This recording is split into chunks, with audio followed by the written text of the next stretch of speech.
Good morning. बैठ जाओ बैठ जाओ बैठ जाओ। तो आज हम लोग क्लास 12th के चैप्टर इनवर्स ट्रिगोनोमेट्रिक फंक्शन के सेकेंड क्लास लेक्चर नंबर 2 के सवाल को और थ्योरी को कंप्लीट करेंगे। तो जैसा कि पहले ही हम लोग लेक्चर नंबर 1 में पढ़े हैं, लेक्चर नंबर 1 कॉम्प्लेक्स नंबर, तुम जाके मेरे चैनल पे देख सकते हो, वीडियो डाला हुआ है कि इनवर्स ट्रिगोनोमेट्री का शुरुआत कहाँ से हुआ था। इनवर्स ट्रिगोनोमेट्रिक जितना ट्रिगो होता है, 6 यदि ट्रिगोनोमेट्रिक फंक्शन है तो 6 इनवर्स ट्रिगोनोमेट्रिक फंक्शन भी होता है। 6 ट्रिगोनोमेट्रिक फंक्शन होता है तो 6 इनवर्स ट्रिगोनोमेट्रिक फंक्शन होता है।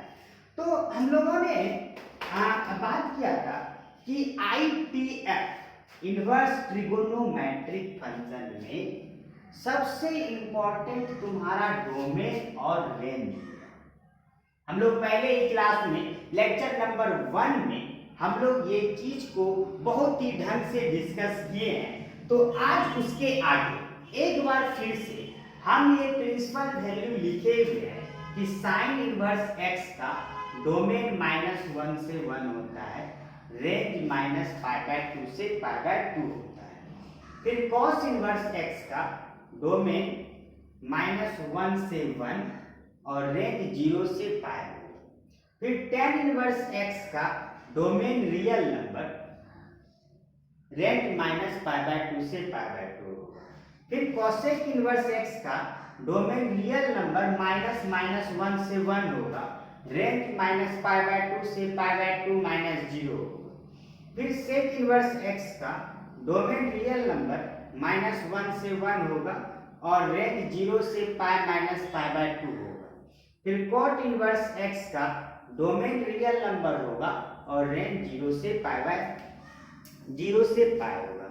तो इनवर्स ट्रिगोनोमेट्रिक फंक्शन में क्लास 12 के ITF में जो सबसे इंपॉर्टेंट है तुम्हारा ये डोमेन और रेंज, उसमें भी ज्यादा तुम लोग रेंज याद रखना। साइन इनवर्स x का -π/2 से π/2 मतलब -90 से +90, और कॉस इनवर्स x का तुम्हारा होगा 0 से π होगा। ये दो हमेशा यूज होता है, इसलिए हम फोकस कर रहे हैं। तो यदि तुमको इनवर्स ट्रिगोनोमेट्री के चैप्टर को कंप्लीट करना है तो मेरे लेक्चर को जरूर तुम लोग ध्यान से सुनना, और हम लाइन बाय लाइन ये चीज को यहाँ पे डिस्कस कर देंगे। तो जो तुम्हारा पहला क्वेश्चन है तो आता है प्रिंसिपल वैल्यू। बच्चे प्रिंसिपल वैल्यू क्या है? प्रिंसिपल वैल्यू क्या है? ठीक है, तो मेरे हिसाब से तुम प्रिंसिपल वैल्यू उसको बोल रहे हो जो जिसका वैल्यू उसके रेंज के अंदर आता है। जिसका वैल्यू उसके रेंज के अंदर आता है वैसे वैल्यू को प्रिंसिपल वैल्यू कहते हैं। तो हम लोग डायरेक्ट सवाल पे करते हैं ध्यान, ऐसा देखो, फाइंड द प्रिंसिपल वैल्यू, मतलब principal value PV of sine inverse 1/2। तो साइन इनवर्स 1/2 का प्रिंसिपल वैल्यू क्या होगा? तो let sine inverse 1/2 equal to theta. इसका प्रिंसिपल वैल्यू निकालना है, वो इक्वल टू थीटा होगा। तो यहां से उधर करोगे साइन थीटा हो जाएगा। अब साइन थीटा उतारो। अब तुम साइन के टर्म में ये बताओ कि 1/2 कब आया है? ट्रिगोनोमेट्रिक में साइन के टर्म में 1/2 कब आया है? तो साइन 30 डिग्री आया है 1/2, क्योंकि साइन 30 का वैल्यू हाफ होता है। तो 30 डिग्री को रेडियन में बदलोगे तो 30 गुना π/180 कर देगा, मतलब π/6 हो जाएगा। मतलब साइन 30 साइन थीटा, साइन 30 को पाई बाय 6 कहेंगे। तो यहाँ से साइन साइन खत्म होगा, theta equal to pi by 6। बशर्ते बस इस बात को ध्यान में रखना है कि ये जो पाई बाय 6 आया क्या रेंज में आया कि नहीं। माइनस पाई बाय 2 से पाई बाय 2 होता है रेंज, तो ये तुम्हारा अलग है इधर। तो ऐसे देखो ना, 30 डिग्री का मतलब, और माइनस 90 और 90 के बीच में आया कि नहीं 30 डिग्री। तो हाँ 30 डिग्री 90 और माइनस 90 के बीच में आया। तो प्रिंसिपल वैल्यू जो होगा साइन इनवर्स, क्योंकि थीटा की जगह हम लोग साइन इनवर्स 1/2 लिख सकते हैं, क्योंकि थीटा ये माने थे पाई बाय 6।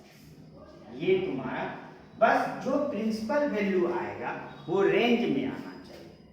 हम लोग कुछ नहीं किए, जो दिया रहता है इक्वल टू थीटा मानेंगे और sine theta equal to half कर दिए, तो sine theta equal to sine 30 degree और sine theta equal to sine pi by 6, theta equal to pi by 6, और यहाँ से प्रिंसिपल वैल्यू आ गया साइन इनवर्स 1/2 का पाई बाय 6।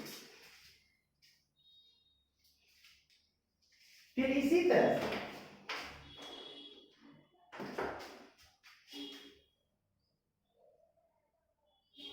से अगर तुम्हारा सवाल ऐसा रहेगा, find the principal value of tan inverse 1, ठीक है ना। तो प्रोसेस यही है, ध्यान दो, प्रोसेस तुम जो दिया है उसको थीटा मान लो। Let tan inverse 1 equal to theta, तो उधर जाएगा tan थीटा इक्वल टू 1। तो tan थीटा 1 को हम लोग लिख देंगे tan 45, क्योंकि tan 45 का वैल्यू 1 होता है। क्योंकि ट्रिगो में तुम जब जाओगे तो खोजोगे 1 कब होता है, तो tan 45 पर होता है। तो ये tan थीटा, और हमेशा रेडियन में बदलोगे, 45 डिग्री को रेडियन में बदलने के लिए पाई बाय 180 से मल्टीप्लाई करते हैं। तो हमको लगता है 15 तिया 45 और 15 12 से पाई बाय 4 आएगा, तो tan पाई बाय 4।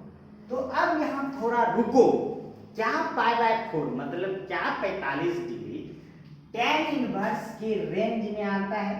तो रेंज अभी देखो हम लोग पढ़े थे कि रेंज जो होता है इसका -90 से, ये ओपन ब्रैकेट है, ओपन का मतलब -90 और +90 नहीं लेना है, उसके बीच में। तो क्लियरली तुम्हारा 45 डिग्री -90 और +90 के बीच में आया, तो इसलिए इसका प्रिंसिपल वैल्यू, तो tan मिल गया दोनों तरफ, theta equal to pi by 4 होगा, और थीटा की जगह तुम अपने मन से ये माने थे, इसके नीचे लिख दो। तो tan inverse 1 equal to pi by 4, यही तुम्हारा प्रिंसिपल वैल्यू होगा, आंसर, ठीक है ना। तो प्रिंसिपल वैल्यू निकालने के लिए रेंज देखो, जो भी चीज आ जाए तुम उसको रेंज में देखो। यदि रेंज में आता है तो प्रिंसिपल वैल्यू होगा, नहीं तो प्रिंसिपल वैल्यू नहीं होगा, रेंज के अंदर लाना होगा। तो क्या मिटा दें? ओके, अब अगला सवाल, find the principal value of